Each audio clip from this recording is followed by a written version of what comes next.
Hello, I am very grateful for the invitation to participate in this panel. I'm very sorry I cannot join you live due to my commitments as chair of the drafting committee of the International Law Commission, which is now in session in Geneva. I hope that with this recorded message, I will contribute to the discussion in the panel today and complement the other panelists' presentations. I would like to look at today's discussion on the overview and perspectives regarding international environmental law from the point of view of the purpose and functions of principles of international law, and namely principles of international environmental law, and especially to emphasize the need for their affirmation and clarification. As in every legal system, the role played by principles is a fundamental one, and that's why it is important that we clarify and affirm also the principles of international environmental law. And actually, that was one of the objectives of the Global Pact for the Environment. The Global Pact for the Environment highlighted in its last preambular paragraph the need to adopt a common position and principles that will inspire and guide the efforts of all to protect and preserve the environment. So the pact, if one day adopted, would allow for the main principles of international environmental law to be enshrined in a solemn declaration text in environmental issues. These principles are known, they are respected in many cases,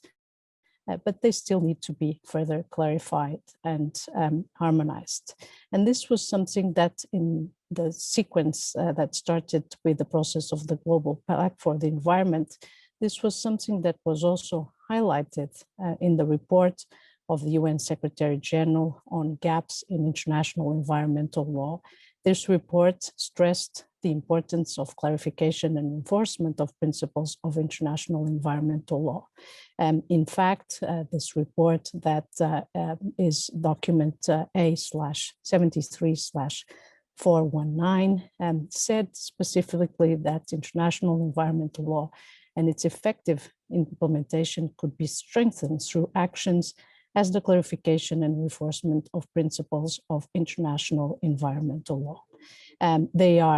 These principles are an important building block of international environmental law, but they are scattered and they are fragmented. Some of them are contained in non-binding instruments, including political instruments, whether others are enshrined in issue-specific multilateral environment agreements that are legally binding.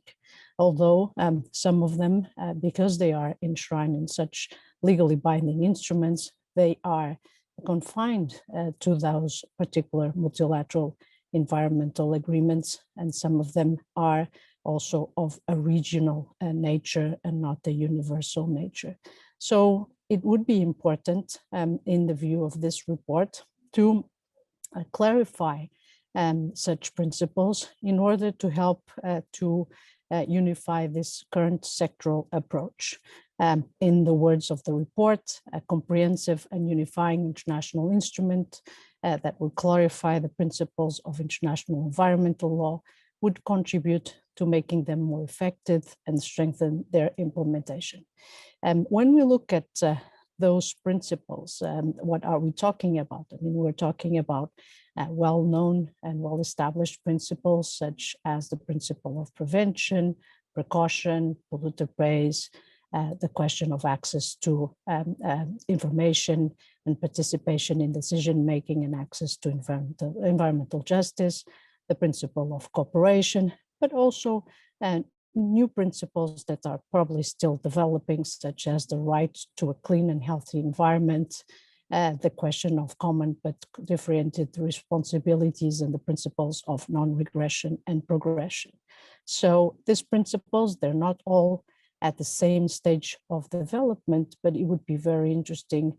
to have a more focused approach and more harmonized in a single document of such principles. And this would have been and hopefully would still be one of the added values of having a treaty, a legally binding instrument such as the Global Pact for the Environment. However, there's been a political process that has not led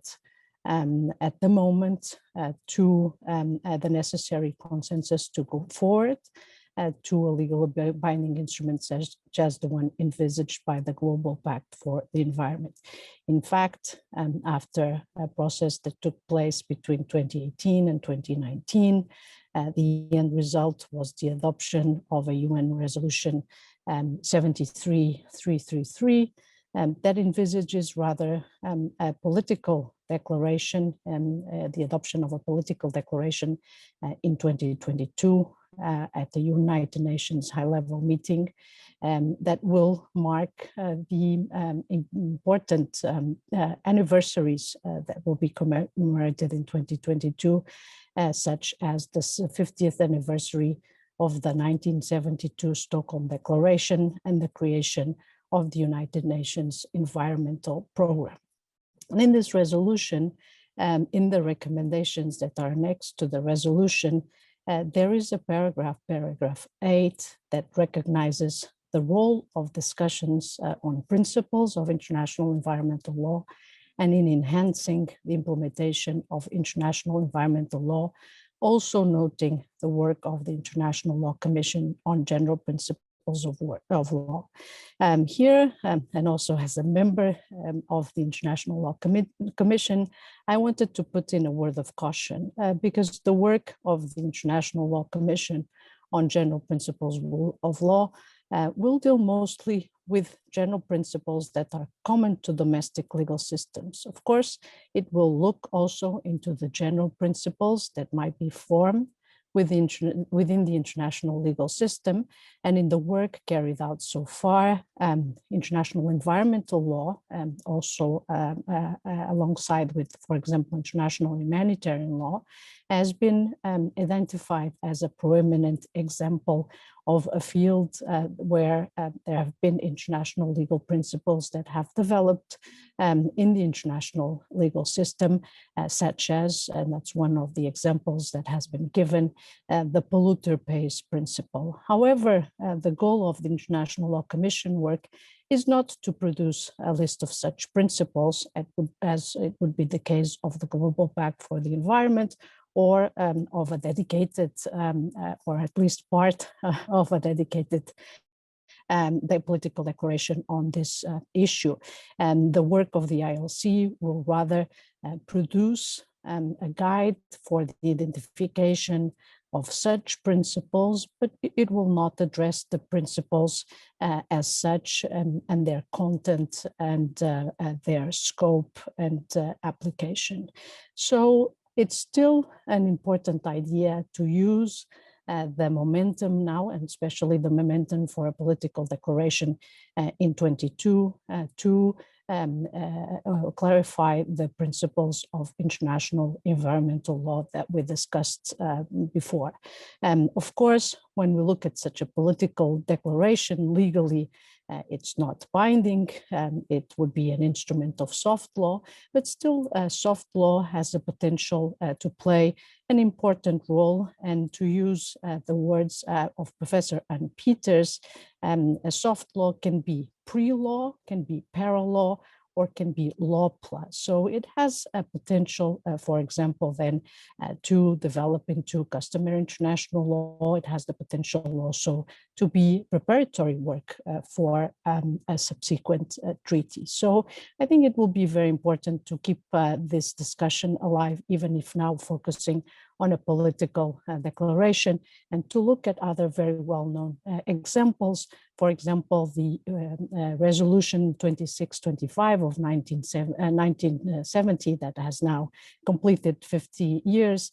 It's a very important declaration on principles of international law concerning friendly relations and cooperation among states. Of course, this declaration draws mainly on the Charter, but it has added the principle of self-determination, for example, and we could say that in a way it's still incomplete because human rights as today one of the main principles of the legal order, international legal order, are not there. And I would dare to say that the principles of environmental international law are not there, and today they have also reached a point where they are fundamental principles. So as to future prospects, I hope that it will still be possible to continue working on the possibility of a legal binding instrument clarifying the principles of international environmental law, such as the Global Pact for the Environment, while that is not possible due to lack of international political consensus, a political declaration, whether this declaration in 2022 or a dedicated declaration in another context would be very helpful, because I strongly believe that its principles play a very important role in the development of international law, in giving it coherence, in giving it strength. And so hopefully we'll be able to continue discussing this issue, and one day there will be an instrument where these principles are clarified, they're more visible, there also will be more easily applied at the domestic level. So I thank you very much for your attention.